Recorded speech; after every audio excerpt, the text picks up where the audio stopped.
ఏడాదిగా ప్రయత్నించిన సంతానం కలగలేదా? Noah IVF లో ఉచితంగా సంప్రదించండి. వెల్కమ్ టు విధ్వంసం ఫైల్స్. ఆలపాటి సురేష్ కుమార్ రాసిన విధ్వంసం పుస్తకం నుంచి ఈ వీడియో లాగ్. సంస్కరణలు అనగానే మనకు ప్రజలపై దొడ్డిదారిన భారం అనే అర్థం చాలా కాలంగా స్థిరపడిపోయింది. ఆంధ్రప్రదేశ్లో జగన్ ప్రభుత్వం అమలు చేయబూనిన స్మార్ట్ మీటర్ల పథకం కూడా ఆ అర్థానికి సరిగ్గా సరిపోతుంది. కేంద్రంలోని మోడీ ప్రభుత్వం రాష్ట్రాల నెత్తిన రుద్దుతున్న ఈ సంస్కరణను తెలంగాణ, కేరళ వంటి రాష్ట్రాల ప్రభుత్వాలు నిష్కర్షగా తిరస్కరించాయి. ఏపీలోని వైసీపీ ప్రభుత్వం మారు మాట్లాడకుండా నెత్తిన పెట్టుకుంది. అన్ని రకాల విద్యుత్ కనెక్షన్స్కు స్మార్ట్ మీటర్లు బిగించడం సహా 4 రకాల సంస్కరణలు అమలు చేసిన రాష్ట్రాలకు కొంత ఆర్థిక సాయం కొంత పెంచడంతో పాటు రుణ పరిమితిని GSDPలో 3% నుంచి 4% హెచ్చిస్తామని కేంద్ర ప్రభుత్వం ఆశ పెట్టింది. అయితే ఏపీలో ఈ సంస్కరణలను అమలు చేయడం ద్వారా జగన్ సర్కార్ ఆశిస్తున్న లాభం అదొక్కటే అనుకుంటే పొరపాటు పడినట్లే. మన రాష్ట్రం వరకు స్మార్ట్ మీటర్ల పథకం అమలు చేయటం అంటే మొదట మోడీ ప్రభుత్వాన్ని సంతోషపెట్టడం, 2 ఆదాని వంటి కార్పొరేట్లకు లబ్ధి చేకూర్చడం, 3 ఆ క్రమంలో స్వీయ లబ్ధి చూసుకోవటం. కేంద్ర ప్రభుత్వం పవర్ సెక్టార్లో సంస్కరణలు ప్రకటించిన సమయంలోనే ప్రధాని మోడీకి అత్యంత సన్నిహితుడైన గౌతమ్ ఆదాని గుజరాత్లో స్మార్ట్ మీటర్ల తయారీ పరిశ్రమ నెలకొల్పారు. మన రాష్ట్రంలో గృహ వినియోగం, వాణిజ్యం, పారిశ్రామిక విద్యుత్ కనెక్షన్లకు పెట్టే స్మార్ట్ మీటర్ల సరఫరా టెండర్ ఆ ఆదాని సంస్థకే దక్కింది.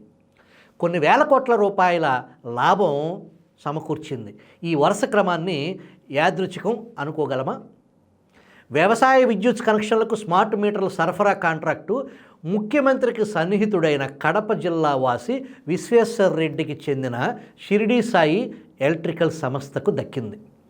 దేశంలో ఎక్కడా లేని ధరలతో ఒక్కొక్క మీటర్కు నిర్వహణ ఛార్జీలతో కలిపి 37,000 రూపాయలు పైగా వెచ్చిస్తూ 6,888 కోట్ల రూపాయల కాంట్రాక్ట్ను కట్టబెట్టారు.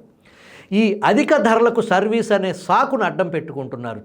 చండీగఢ్లో స్మార్ట్ మీటర్ ధర నిర్వహణలో కలిపి 7,127 రూపాయలు, రాజస్థాన్లో 7,945 రూపాయలు. మరి ఏపీలో అంత ధరకు సరిపడా సర్వీస్ ఏమిటో మనకు తెలియదు. ఇక్కడ స్వీయ లబ్ధి మాట చెప్పుకోవాలి. టీడీపీ నేత సోమిరెడ్డి చంద్రమోహన్ రెడ్డి లెక్కల ప్రకారం ఈ Shirdi Sai Electricals YCP MP YS Avinash Reddy benami సంస్థ. జగన్ అధికారంలోకి రాకముందు ఈ షిరిడి సాయి ట్రాన్స్ఫార్మర్ల తయారీ సంస్థ మాత్రమే.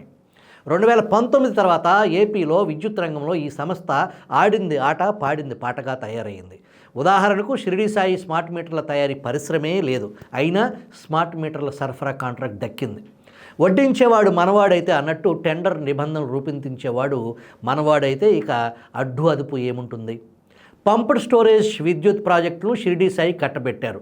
సోలార్ ప్యానెళ్ల తయారీ పరిశ్రమను కేటాయించారు. ఇక ట్రాన్స్ఫార్మర్ల సంగతి చెప్పక్కర్లేదు.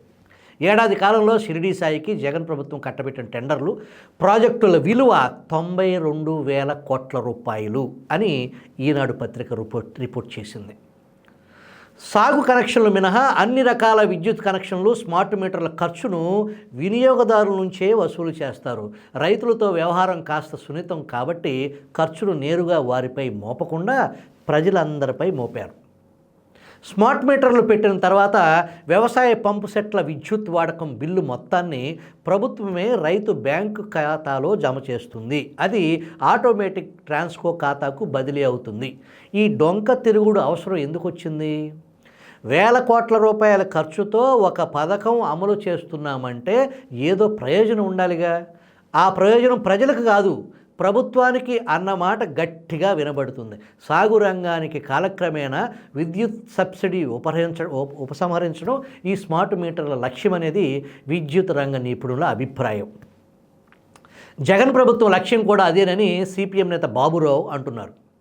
స్మార్ట్ మీటర్ల ద్వారా ఏ గంటకు ఎంత కరెంటు కాలింది లెక్క తీయవచ్చు. దాని ప్రకారం కొన్నాళ్ల తర్వాత గృహ విద్యుత్ వినియోగదారుల నుంచి కూడా పీక్ టైంలో ఎక్కువ ఛార్జీలు వసూలు చేస్తే ఏమాత్రం ఆశ్చర్యపడాల్సిన అవసరం ఉండదని బాబురావు అంటున్నారు.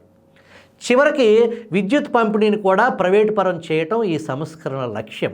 ఈ లక్ష్యం చేరే దారిలో ప్రయాణంలో అధికారంలో ఉన్న రాజకీయ నాయకులు, ఆదాని, షిరిడి సాయి లాంటి కంపెనీ యజమానులు కొందరు పండుగ చేసుకుంటున్నారు.